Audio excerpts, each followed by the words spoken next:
নমস্কার বন্ধুরা, WBSCDCL-এর সকল কনজিউমারদের আমার চ্যানেলে আপনাদের আরও একবার স্বাগতম জানাই।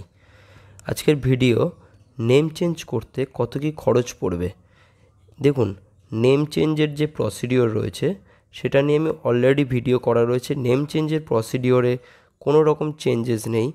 নেম চেঞ্জের যেমন প্রসিডিওর রয়েছে, আপনাকে যে এফিডেভিট এবং যে যদি ডেথ কেস হয়, ডেথ কেসের ক্ষেত্রে যেমন আপনাদের ডেথ সার্টিফিকেট, নতুন বাড়ি পারচেস করলে দলিল এবং সাথে ট্যাক্সের রসিদ, যেগুলো যা যা প্রসিডিওর রয়েছে সেইগুলো আপনাদের ফুলফিল করতেই হবে। সেটা নর্মাল প্রসিডিওর, সবাইকে ফিল আপ করতেই হবে।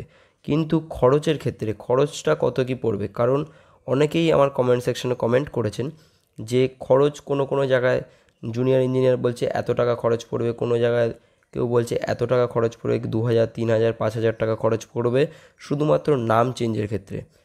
দেখুন, নাম চেঞ্জের ক্ষেত্রে এত টাকার কোনো রকম খরচ পড়ে না। নাম চেঞ্জের জন্য যে মেইন খরচ সেটা হচ্ছে এফিডেভিটের ক্ষেত্রেই যা খরচ পড়ে।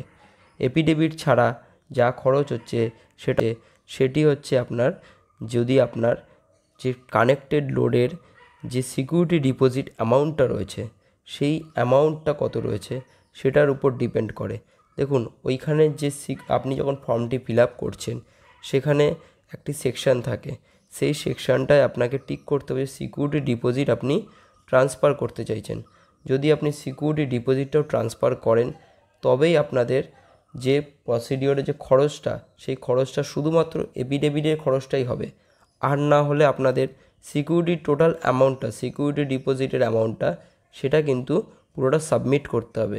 সেই জন্যই কোনো কোনো জায়গায় এটা বলা হয় যে 2000, 3000 বা 4000 টাকা খরচ আছে।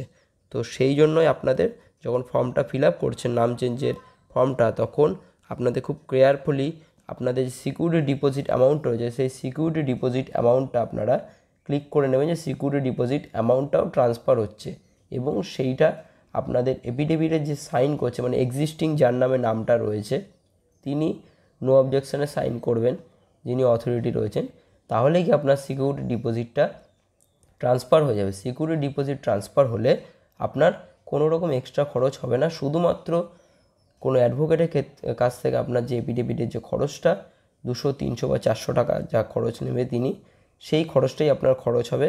বাকি আপনার WBSCDCL থেকে আপনাকে কোনো কস্টিং চার্জ করা হবে না। ভিডিওটি ভালো লাগলে অবশ্যই লাইক করবেন। কমেন্ট সেকশনে আর কিছু জানার থাকলে অবশ্যই কমেন্ট করুন, আমি চেষ্টা করব আপনাদের প্রবলেম সলিউশন করার জন্য। নমস্কার।